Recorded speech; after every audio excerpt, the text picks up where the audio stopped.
Welcome to the Reality Revolution podcast, coming to you from the void through the stream, your fellow epiphany addict, Brian Scott. This podcast is dedicated to the spirits who believe life is meant to be magical and fun, and it is. It contains advanced viewpoints for the multidimensional human beings of this world. Here, I venture to share mysteries of self and reality. My primary purpose is to reawaken your sense of fascination and awe towards life. My goal is to help you create your reality, unleash your potential, and open unlimited possibilities of wealth, health, and relationships in your life to explore the very mysteries of the universe. You know in your heart right now we are experiencing a quantum shift in the world. People are becoming more aware of their ability with their thoughts alone to literally change reality itself. Our consciousness is affecting the very fabric of the universe around us. But as we do this, as we become more powerful and technology grows exponentially, our thoughts are becoming reality much faster and in greater detail. While many of us don't even know it, our fears are becoming manifest as well. With this podcast, we are on the leading edge. Our goal is to help you access your reality in a better way, to choose love over fear, to create a hopeful future. And that's what we're going to do. Thank you for tuning in today. I'm so excited. Today, we're going to talk about intuition. One of my favorite topics, and at the core of what we're trying to do when we surf through realities, when you make decisions and choices, intuition is where it comes from. How do you make that choice to turn left or turn right? How do you make that choice of which job to take, or what city to move to, or what you're going to do? Every day we're given these choices, and we're given information all the time, hunches. And how do we follow these hunches to literally transform our lives? So we're going to explore intuition in every way, shape, and form. And we're going to give you a system where you can divine your best intuition for a future that will be truly unbelievable. Intuition is a real thing. It's powerful and defines your very existence. You know that you've had hunches and ideas or feelings in the past about the future, and things have happened. You've thought about somebody in the phone called and it was that person. This happens all the time. You know, I love to look back in history and I see examples of how intuition has affected great men and women in the way that they've made these decisions. I love the story of Winston Churchill. You know, back in World War II, air raids were a regular feature of life in London. Well, they weren't totally indifferent. They kind of acted indifferent at the danger they imposed. They were rather casual about them. Prime Minister Winston Churchill, a naturally courageous man who would often come under enemy fire during his years of active service, was as pugnacious as anyone else in the capital city, and perhaps even less disposed than most to let himself be disturbed by the bombs of Hitler. In any case, he was supposed to be the embodiment of Britain's unyielding resistance to the enemy, and he took the role seriously. But when his inner voice, his intuition told him that danger was real and imminent, he listened and figuratively, of course, jumped away from danger. One interesting story is one night he was entertaining 3 government ministers at 10 Downing Street, the Prime Minister's traditional residence in London. An air raid was in progress, but this had not been allowed to interrupt the dinner. Suddenly, Churchill left the table and went to the kitchen where the cook and maid were at work. On one side of the kitchen was a large plate glass window. He told the butler to put the food on a hot plate in the dining room and ordered the kitchen staff to go immediately into the bomb shelter. He then returned to his guests. 3 minutes later, a bomb fell behind the house and completely destroyed the kitchen. But the Prime Minister was not harmed. One of the ways in which Churchill fulfilled his role as an inspirer of confidence was by personally visiting anti-aircraft batteries during night attacks. On one particular occasion, having watched the gunners in action for a while, he walked back to his car, perhaps intending to go visit another anti-aircraft crew before daybreak. The door on the side of the car was normally was standing open for him to get in. And as he looked at this open door, he ignored it, walked around to the other side of the car, opened the door and got in. A few minutes later, as the car was making its way through the blacked out streets, a bomb exploded nearby, lifting the car and causing it to careen perilously on two wheels within an ace of overturning. Churchill, if he had sat on that side of the car, would have been dead. It must have been my beef on that side that pulled it down. When his wife asked about this brush with death, he said at first that he did not know why on this occasion. He had deliberately chosen the other side of the car. Then he added, "Of course I know. Something said stop before I reached the car door, held open for me. It then appeared to me that I was told I was meant to open the door on the other side and get in and sit there, and that's what I did." Stories like this are truly remarkable and amazing. And think about it. With intuition, the very history of the world may have been changed on those occasions. There are stories throughout history of people following their hunches, following their visions, and completely surviving different events. And it's very interesting when you read about natural disasters. When you read about all of the stories of people during 9/11 attacks, the people that didn't get on the plane because they had a feeling not to get on the plane, the people that didn't get in the building, the people that don't go on the trains before there's an accident, the people that decide not to take the car before there's an accident.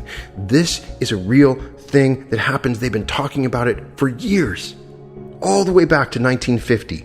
A study was made by W.E. Cox. And he said fewer people travel on trains that are destined to have an accident than on trains that are not. Since train accidents are an unknown quantity until they occur, Cox was forced to conclude that many people consciously or unconsciously avoid taking a train on the day it has a crash.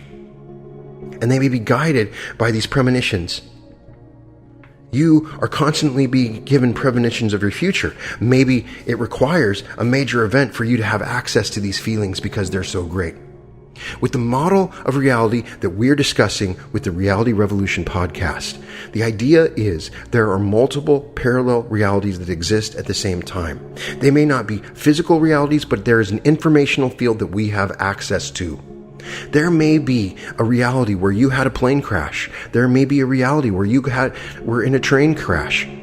And you may notice this feeling as you get on a train because the multidimensional mind that you have, this in your mind, is aware that in that reality you were involved in a train crash.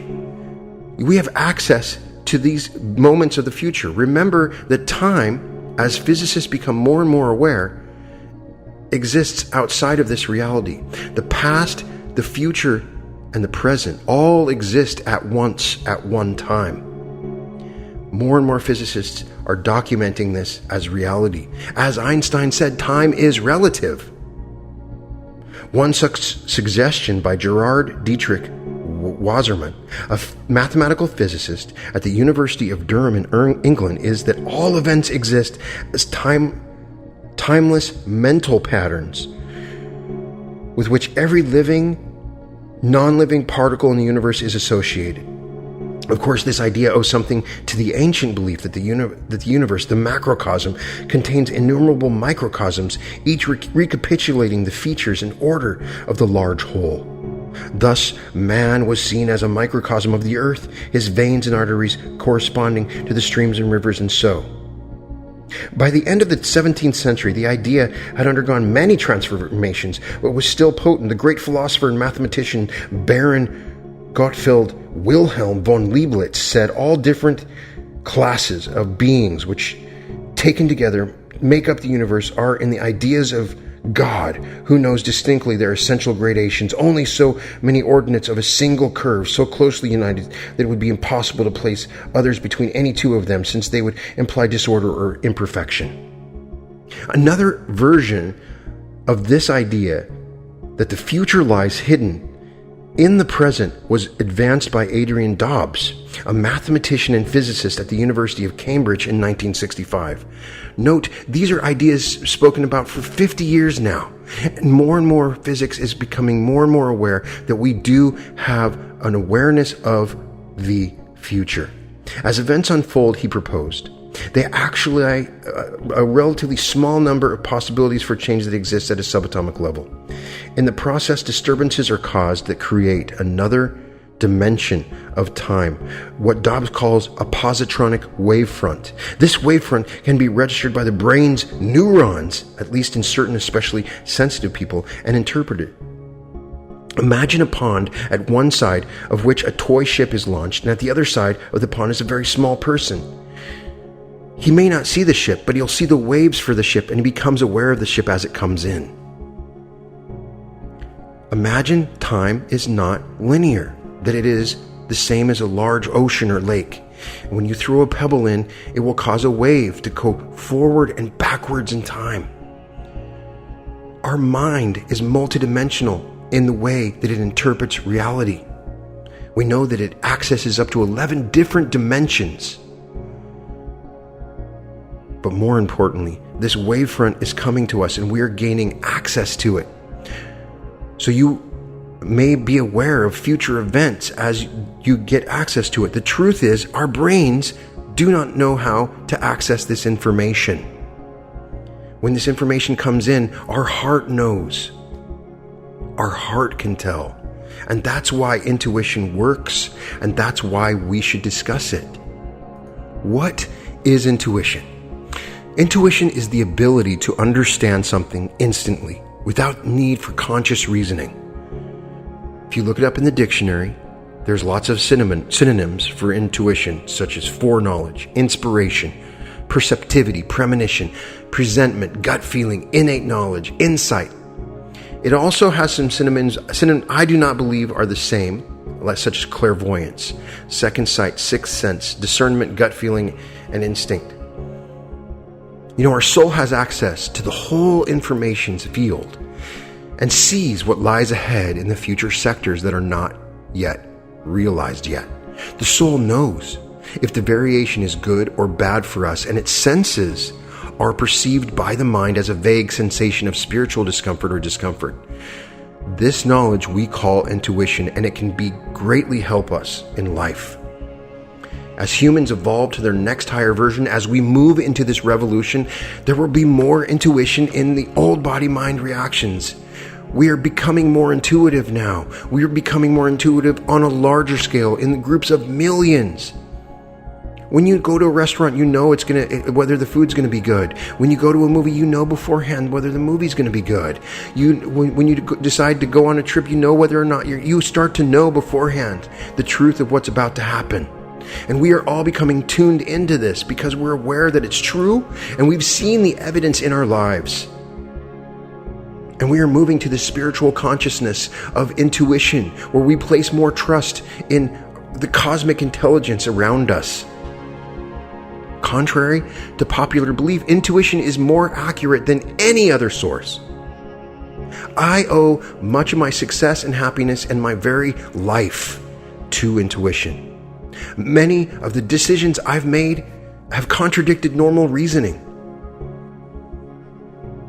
Intuition does not explain or justify. It only points the way, because it does not follow earthly logic. It does not always look reasonable. Its whisper is soft. It says, go that direction, or go this direction. Sometimes it's drowned out by the noise of daily life, and the circus of the mind in a state of calm can be heard just fine. We've all been to dinner with and had that one friend that just couldn't decide on which meal to eat, and that person is locked into his mind outside of his intuition. In my life, the instant I receive an email from someone asking to do business, I intuitively know immediately whether I want to do the deal before finding out more about the person, or checking Google, or doing research, or having a meeting. The instant I get some new kind of software, for instance, I intuitively click around to learn how it works. When somebody comes along and says this is the greatest investment ever, I can tell whether it will work or not. The very instant somebody hands me a book, I can tell whether it's going to be good for me or not. I have tuned into that flash of insight, the very split second before thinking starts, and trusting it. You must become tuned in to your mind. At what point does your ego take over and begin telling you information? At what point is your higher self, the more intelligent part of yourself, telling you what you should do? There is nothing that your higher self and your deep subconscious doesn't know. It's the lower self, the ego, blinded by aversions, desires, confusions, and loads of indoctrinated beliefs and baggage that is perpetually perplexed. If you were to rely on intuition, you could grasp some subjects that normally take years to learn in only a matter of seconds. Imagine a world as we become more and more aware of the power of our intuition, where we begin going through college, getting college degrees in the matter of days by trusting our intuitive knowledge.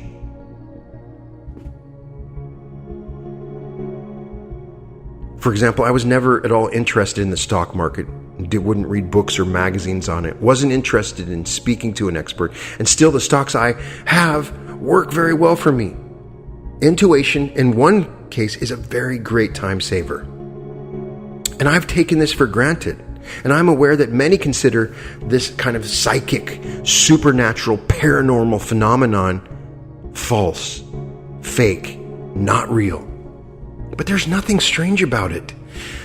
Labeling it paranormal is what separates us from an ability that is inherent to us. It's like saying a stomach ache is paranormal.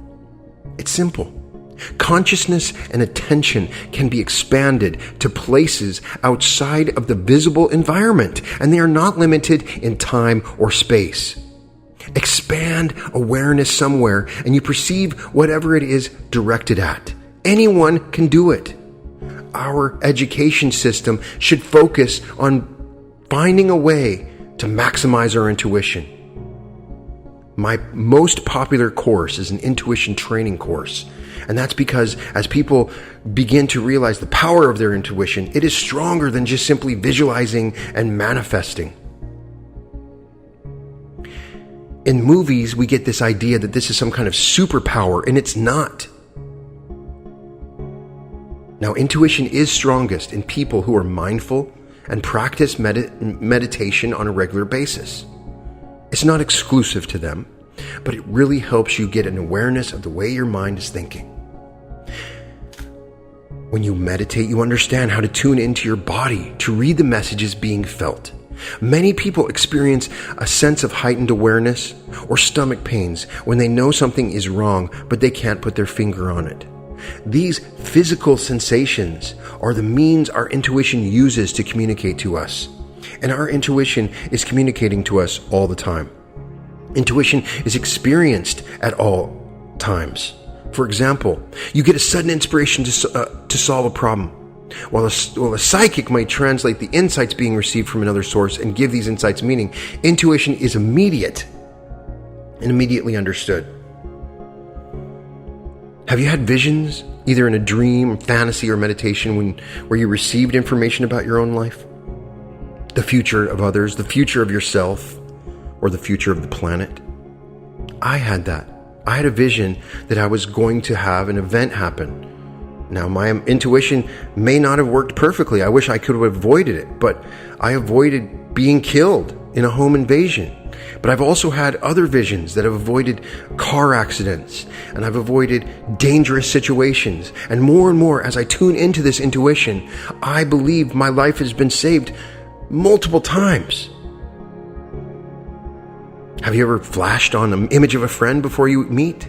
Have you had a deja vu experience where suddenly you realize you've seen it all before?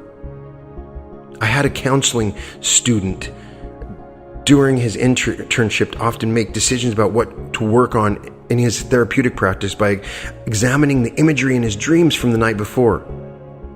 He found profound insights about colleagues by looking at the collages and masks and sculptures they make in his art therapy group. We all have these voices that we must focus on, and we all must find a way to focus on them.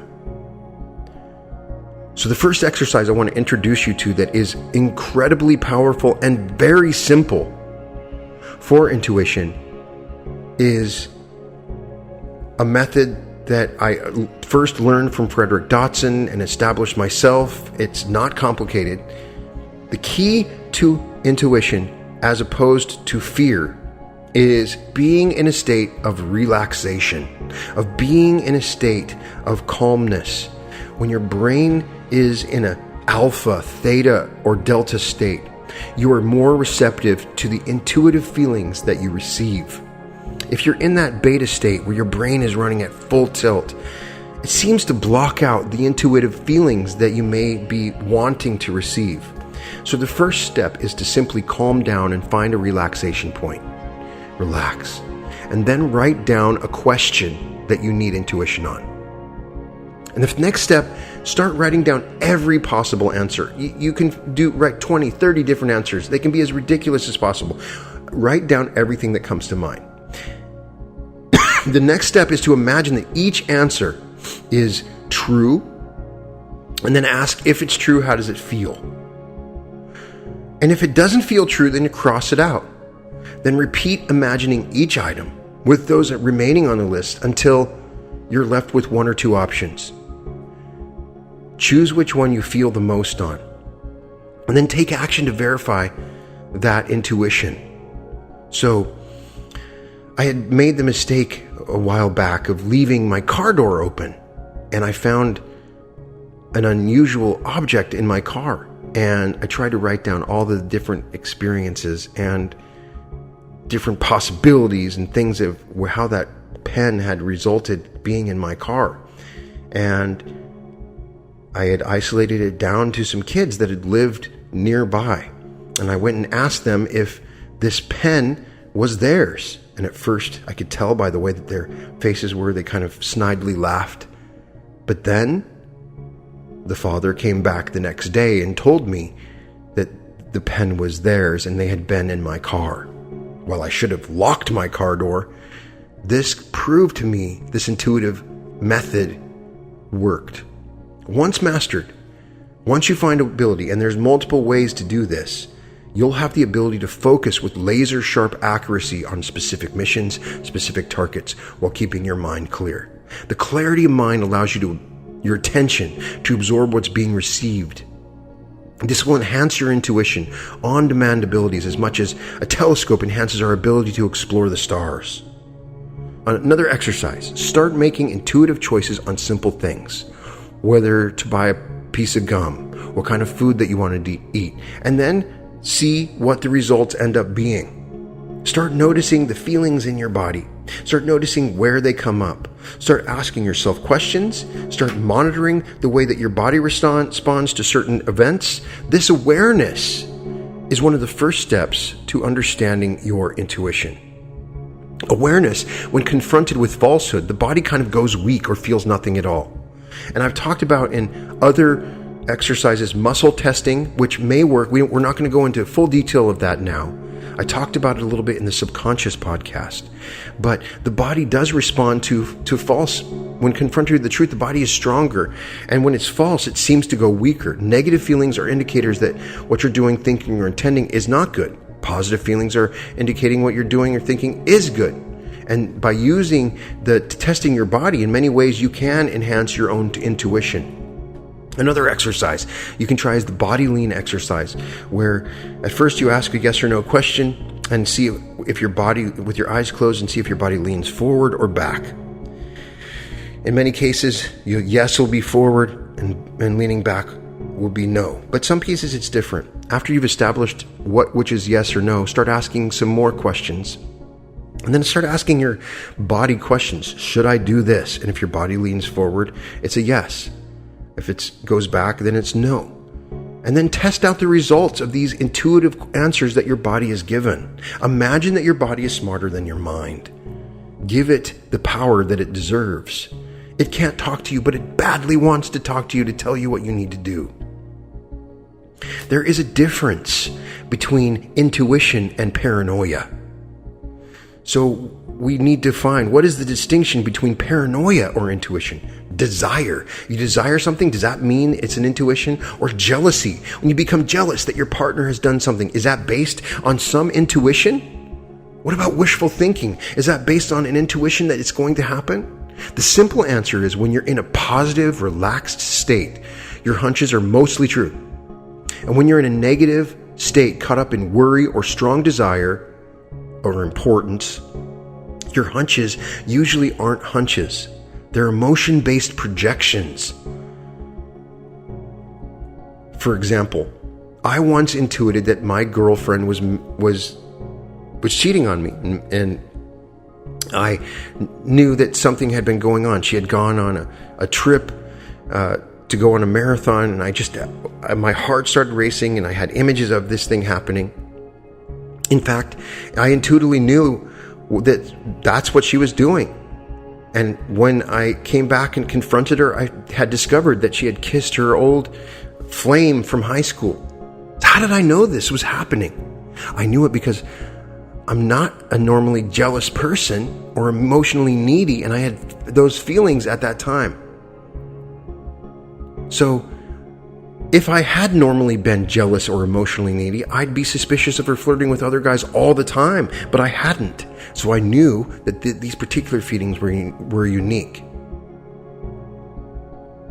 And when I confronted her about it, it was true. The calm mind, nothing is hidden. Everything is effortlessly apparent. Through years of trial and error, you will learn to tell the difference between information from the body, mind, and the higher self. I remember once when I was living in LA, going into a mall and saw a guy standing there, just didn't feel right. I instantly felt a pang of dread, went back to my car and drove away.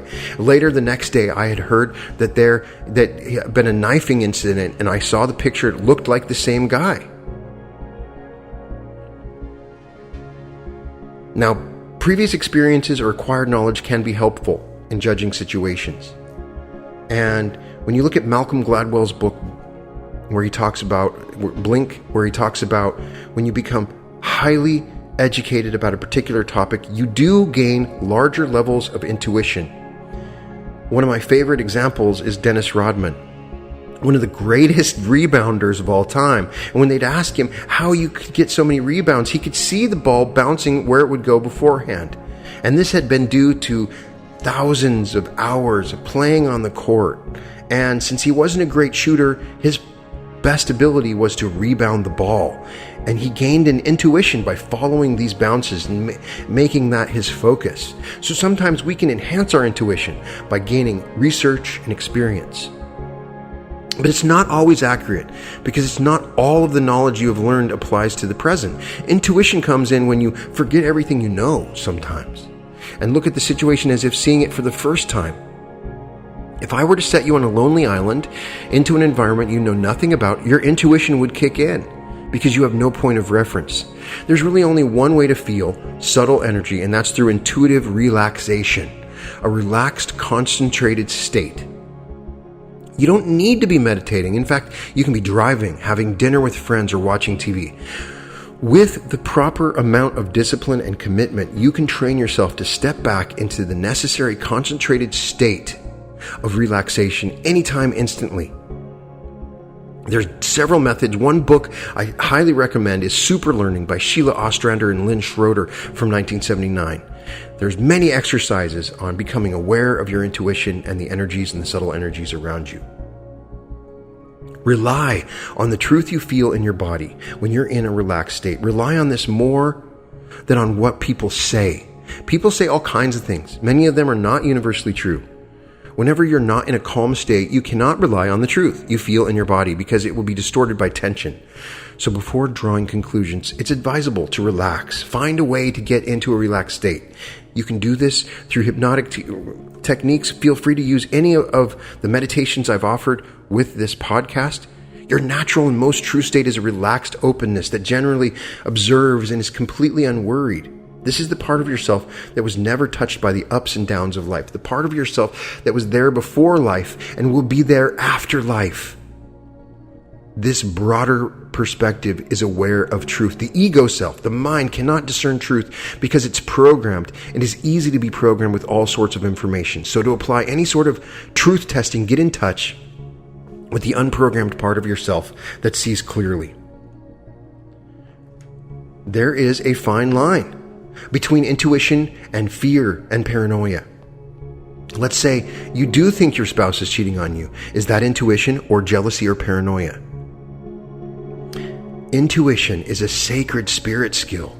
Paranoia is just a negative, psychotic energy. So here's the solution to the dilemma that I've found. If there is fear involved in the thought and it occupies your mind all day to the point of obsession, it's probably paranoia. If it simply occurs naturally to you as a slight concern or suspicion, without dominating your emotional and a mental state, it's intuition.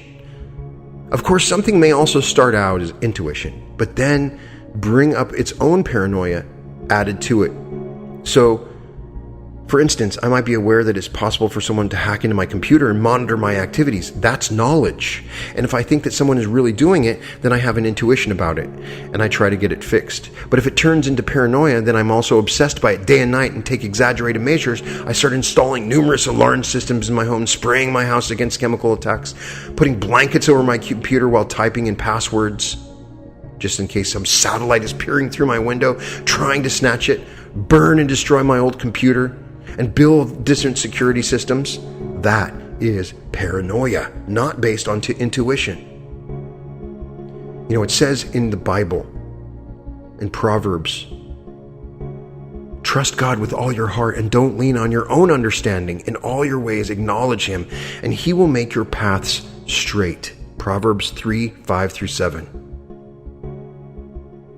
Now, one thing you must do to develop a true intuitive power is to believe in yourself. And that means you need to teach your subconscious mind that the things that you say are true. Only make promises that you can keep. Tell the truth to the people around you. Show integrity. If you lie to the people around you, your subconscious will know that you're lying to it. You need to believe your subconscious. It's a two-way street. You must find honesty and truth. And that way you can trust your subconscious. Stay true. Be true to your word, and you'll notice you can trust your intuition more and more. Another practice I recommend: write down your question that you have. Ask any question you like, but phrase your question in a positive frame. For example, how can I be happy? It's more positive than say, why am I sad? Write down your question at the very center of an empty sheet of paper. Now circle your question. To activate your subconscious focus, take a pen and circle your question over and over again until there is a thick circumference around it at the center of the paper. Now, answer it from yourself, from your higher perspective. Ask, how might a higher version of me answer this? Ask that. How might my confident self answer this? If I'm confident, how would it answer? Ask that question. If I was love, pure love, how would I see this? And answer the question to yourself to the best of your ability. Common sense or intuition. Write down the answer no matter what it is. Lie down and start practicing circular breathing through the top of your head. Breathe in through the top of your head and out through your mouth. Circular breathing is a soft way of breathing to pause with out breath and in breath. Imagine breathing in through the top of your head, as I said. Continue that for a few minutes until you're fully relaxed and feel no effort. Imagine that your higher self and that you are your higher self. Ask the question again and then just let it go. Imagine a higher version of you, a higher being, a higher source, a mentor, a coach, a soul guide, whatever you want to call it. Wait until you have a clear impression and then ask that higher being the question again. The answer may come instantly, in a dream, or in signs throughout the day, through coincidences that you see. Let go of the question for now. Once you start to follow your intuitions, your life will change dramatically. Many of the things I've done are so outrageous, I would have to keep them secret. Only close friends know about them. And it's not because I feel uncomfortable about them, because I don't want people to emulate me. Walking through the middle of a mountain, unknown where I'm at, in the middle of a storm, driving for hours on the spur of a moment. You can do this. Imagine the possibilities before you. A lot of this information is just simply not given to us. And as we become more and more aware, our higher self and the subconscious part of our mind gives us greater access to it. You know, Your child wants to drink coffee or have some wine or jump in a river or drive a car, ride a bike.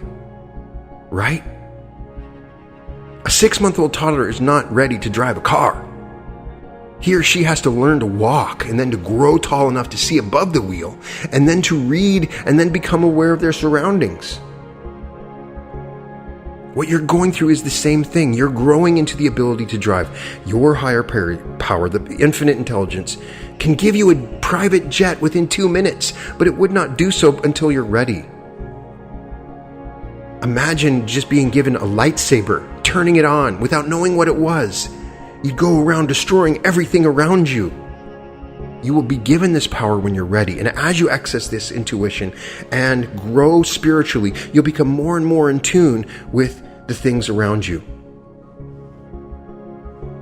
Creating a clear lens, recognizing the intuitive process, choosing the intuitive worldview, living in alignment with the creation cycle, unlocking the secrets of your subconscious mind is what you're trying to do.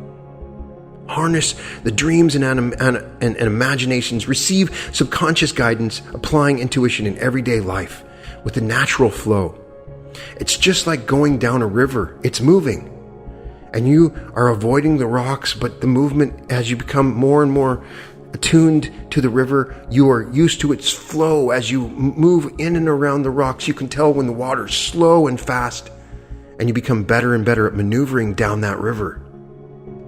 To open your intuition and keep it flowing, establish a ritual. You need a stimulation your body can count on, something you do consistently every day, just as your dog or cat orients itself to the exact time you feed it and pesters you unrelentingly for food. If you forget, so will your body quickly acclimate itself to relaying information to you from your soul. Ask and you will receive. If you create a reliable, consistent method for receiving, give your body a notebook and a colorful pen, fun things to do with that pen, and watch out. Create a new habit, write, doodle, sketch, make lists, use your favorite pens. Ones that make broad, bold strokes, ones that roll sickly across the surface. Pens of different colors for different days, fountain pens with character, fine line drafting pens. See what ideas flow with different nibs, as Penny Pierce says in her book, The Intuitive Way. Information, as well as openings to greater knowledge, can come in strange and illogical ways. We're not as practiced in recognizing and validating intuitive truth as we are concrete scientific proof. I'm saying we need to learn how to practice this. Another exercise.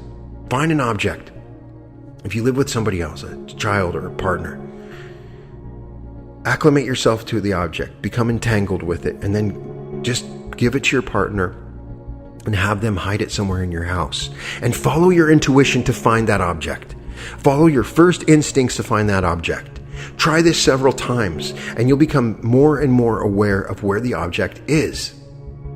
Another great exercise is to remove one of your senses. Blindfold yourself and walk around for a couple hours, and you become more sensitized to the sounds around you and to the feelings around you. Take away your ability to hear, and you'll become more sensitized to what you see. Enhance the senses that you have. Have you ever pursued meeting certain people because you saw a special quality in their photo or because the sound of their name rang a strong inner bell?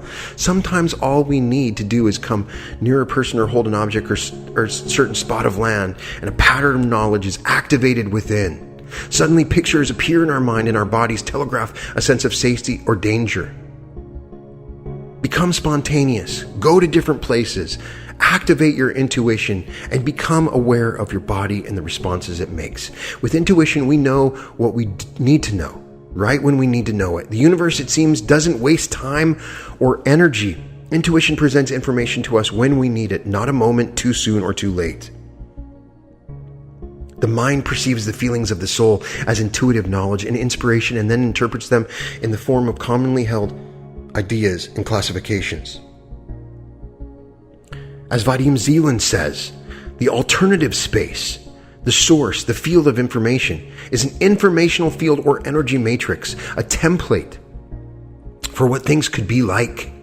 When a sector of the matrix is lit up by an energy that has the same resonance, that part of the template is transformed into physical reality. The question is whether the information held in the matrix can be used whilst it exists in an intangible form. You could say that we are using this information on an everyday basis. The conscious mind might not be able to read the information held in this space, but the subconscious mind can access it directly. This is where premonitions and intuitions and inventions and works of art originate. The conscious mind source of information both by interpreting data from the external world, by receiving it from the subconscious via intuition. To put it bluntly, the data recorded in the information represents truth in its purest form.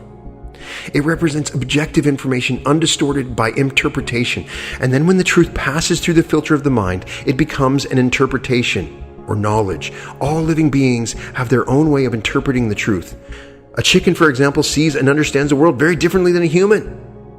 Even different people will see and understand the same things in different ways. As a result, knowledge is a more or less distorted representation of the truth. The signals of the heart are conveyed as an ambiguous premonition, which we call the inner voice, as Vadim Zeland says. In the moments when the mind is distracted, it allows you to experience the feelings and knowledge of the heart. Zeland calls this the rustle of the morning stars, the voice without words, reflection without thoughts, and the sound without volume. When you hear this music, you know that you have understood something, but it still has an elusive quality. Do not think so much, feel and listen to your intuition. Everyone knows what intuition is. You know what it is. Ask yourself about the best times you've been most intuitive in your life. Bring that about. Focus on it. Put your attention on it. Everyone has had the feeling that someone is about to arrive just before a visitor appears at the door. Imagine those times, and what were the feelings in your body when that happened? You've had the feeling that something is going to happen, and then it does. The mind is constantly generating thoughts, and the voice of the heart is literally drowned out by the thought churn, making it difficult to access this intuitive knowledge. Your mind must become coherent with your heart to access this intuitive knowledge. If you stop the train of thoughts in your mind, in your ego, and simply contemplate the emptiness, the void, you'll hear the rustle of the morning stars, the inner voice that has no words. The heart could provide many answers to many of our questions if only we could hear its voice. I am calling upon all of us as we go into this transition of a higher level of consciousness to listen to the rustle of the morning stars. In the moment of considering a possible solution to a problem, the mind is guided by sensible reasoning, not by feelings. In fact, in the moment of decision making, the mind is unlikely to even notice that there are such things as feelings. If, however, you've been able to remember, then take the next step and note that you are feeling. Become aware and awaken. As I repeatedly say, there might be something about a situation that puts you on your guard or worries you. There might be something you do not like about a situation. Once you have made a decision, ask the mind to be quiet for a moment and ask yourself how you feel about it, good or bad. Then imagine having a different decision and ask yourself, how does this make me feel, good or bad? If you cannot pick on a clear feeling when you do this, it suggests that your mind is still not very good at listening. Instruct your inner guardian, your higher self, to alert you to your inner state more often. You may not believe in an inner guardian, your higher self, but just verbally instruct it to alert you. You may be simply talking to your body if that's what you want to believe. But I believe we create an inner guardian. I believe that we have a higher self. On the other hand, it may be that the question is ambiguous, in which case it's better not to make a decision based on vague information. In this case, you can rely on the judgment of your mind or simplify the question. If you get individual, another example is the unexplained reason why you're compelled to play a number, which ends up winning. They can come to us in several forms, like a flash of an image or subtle physical sensation, a knowing, something without knowing how. These I call an intuitive footprint, as termed by Zeland. Every here now contains millions of options to choose from. Right now in this moment, as you're listening to this podcast, you have a million different options of things that you can do. Options of what to look at, listen to, think, say, or do. Being aware of the sheer endless amount of options can be quite refreshing. The accumulated options you choose over the years will shape your reality. Choosing good options transports you to a reality in which options become even better. Life is a choice. Your life is the result of the choices you've made. The choices you make are conscious or subconscious. Sure, there are a few contexts that may be there without you having chosen them, but the way you deal with these frameworks is still your choice. You may have been born with a certain physical disposition, for example, but whether you make it an advantage or disadvantage is your choice. Seen from a pre-incarnate perspective, even such a disposition may have been chosen by you before you entered this life. Every here now contains several options of what to focus on, what to do. Some will shine more than others. That means you're more interesting, of more integrity, more joyful, of the right thing to do. The longer you live, the more the puzzle pieces on the way to a higher self match and form a bigger picture in which it all makes sense. Even the difficult experiences fit into the bigger picture. All of this applies on a small scale and on a grand scale. On a small scale example was this morning. I had several options: to stay at home, to go play basketball, to go to the gym, to go surfing in the ocean. Were many options, and there were millions of options, but none of them shone brightly in my mind. I could have flickered on the TV, gone for a walk. I could have read a book, stuck up a conversation with my neighbor. I could have done laundry. The list was endless. I could have punched my neighbor in the nose. I could have meditated all day. I could have sprayed graffiti on the fence. I could have started a new project. I could have Skyped with friends. I finally chose to go surfing. But that's what I felt was the most in alignment to my primary intention of spending my time. Then, once that reality had been experienced and I was complete, I looked at what options felt the best in the new here and now moment, and I went from there. This is how I spend my days, I spend my weeks, I spend my months. Choose what shines brightly in your future. And what I mean by that is you need to find your purpose. What are you being intuitive about? If you have intuition, we don't want to just keep our intuition based on the soul level of surviving. You need to go beyond that. If you have a true purpose, if you've discovered your true purpose, your intuition will guide you toward that purpose. The mind is good at creating excuses, just like it can create endless options. It can also create an unlimited amount of excuses. Yeah, I have this job. Yeah, I'm with this girl. Any context you live in has limitations. In my reality, I do not have the options to declare war on another country or go overseas to negotiate a peace deal. I would have those options if I targeted a different reality. But follow what shines brightly. Try this deeper intuition exercise to find your purpose, to find what you need to do. For this exercise, you need a journal, again, a diary or a notepad. Your life is indeed a letter to your higher self is writing to you. Your soul is communicating to you every day, but you do not often notice. It communicates in the form of signs, omens, coincidences, name and number synchronicities, meetings between people and hunches. Without getting paranoid about it or putting too much meaning into these signs, spend a week of your life specifically looking out for communication from a higher source. Every time you think a higher source has communicated with you, every time, write it down. Every time you have a feeling, write it down.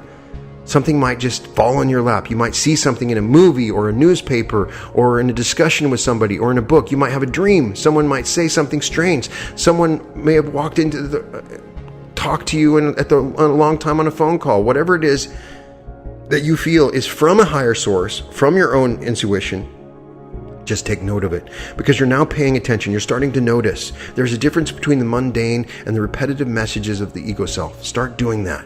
Raise your frequency. Notice that everything can become symbolic. Another technique to reaccess the agenda and purpose of yourself is to ask yourself, when was the last time I genuinely smiled?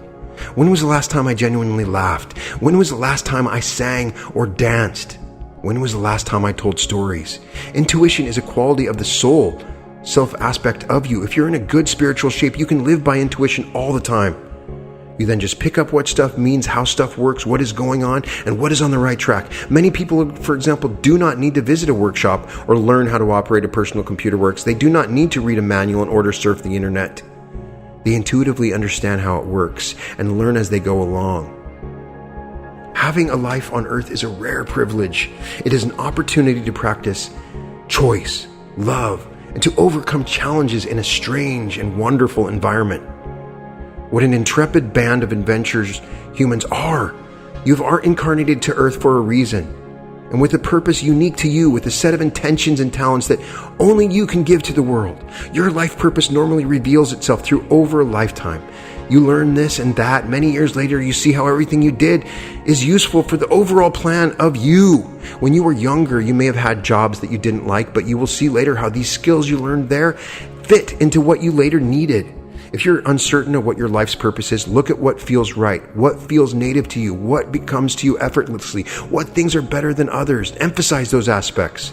You may have several life purposes, not just one. You may even have several careers. It can succeed in one type of career. You can also succeed in others. Your life plan may or may not include sticking to one career. A human is deliberately born with amnesia. You cannot remember what happened before this life. You cannot remember your life as a soul.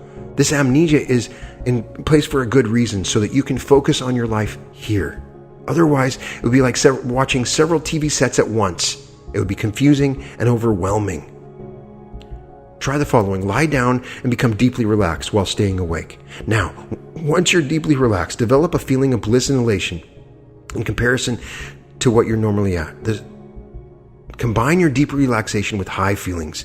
Do this in any way that works for you with the help of imagination, relaxation, and intention. Finally, release all thinking and imagination. Don't deliberately think anything. Allow a blank screen. Wait and see what flashes or thoughts, images spontaneously arise. Practice staying in this high state and receiving ideas. No matter what those ideas are, write them down after your session. Some may not seem to make sense. Write these down too. Everything will make sense someday. Check whether any of the images received hint at any type of action you could take. If so, that action is doable and positive. Take the action to the best of your ability. Listen to the rustle of the morning stars. Focus on that feeling. Get to know the sense of your body and your mind. Listen to the signals. They're there for you, and you can understand and discern your future and follow a path that will light up an incredible life for you.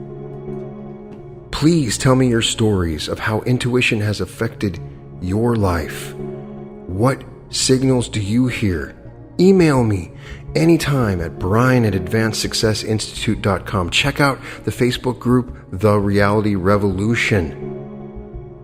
If you need coaching, you can go to my website at advancedsuccessinstitute.com.